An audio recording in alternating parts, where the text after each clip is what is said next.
আজকের শক্তিশালী মন্ত্র ওম এং হ্রিং ক্লিং চামুণ্ডায়ে বিচ্চে।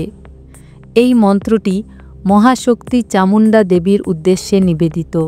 তিনি দেবী দুর্গার এক ভয়ঙ্কর রূপ, যিনি অসুর নিধন ও অশুভ শক্তির ধ্বংসের জন্য পরিচিত। ভক্তদের বিশ্বাস, এই মন্ত্র জপ করলে জীবনের সব বাধা, ভয় এবং শত্রুশক্তি দূর হয়। পুরাণে বর্ণিত আছে, মহিষাসুর ও চণ্ডমুণ্ড দানবকে বধ করার জন্য দেবী এই চামুণ্ডা রূপ ধারণ করেছিলেন। তাই এই মন্ত্রকে বলা হয় অপরাজিতা শক্তির মন্ত্র।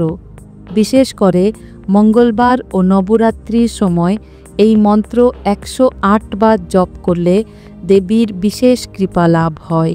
মন্ত্রের অর্থ ওম পরম ব্রহ্ম, এং বিদ্যা ও জ্ঞান শক্তি, হ্রিম মহামায়া শক্তি, ক্লিং প্রেম ও আকর্ষণের শক্তি, চামুণ্ডায়ে চামুণ্ডা দেবীর উদ্দেশ্যে, বিচ্ছে সব অশুভ শক্তির বিনাশ। মন্ত্র জপের ফল: জীবনের ভয় ও অশুভ শক্তি দূর হয়, আত্মবিশ্বাস ও সাহস বৃদ্ধি পায়, শত্রু শক্তি বিনাশ হয়, ভক্তি ও আধ্যাত্মিক শক্তি বৃদ্ধি পায়। ওম এং হ্রিং ক্লিং চামুণ্ডায়ে বিচ্চে। চামুণ্ডা দেবীর আশীর্বাদ আপনার জীবনকে ভয় ও অশুভ শক্তি থেকে মুক্ত করে বিজয়ের পথে এগিয়ে নিয়ে যাক।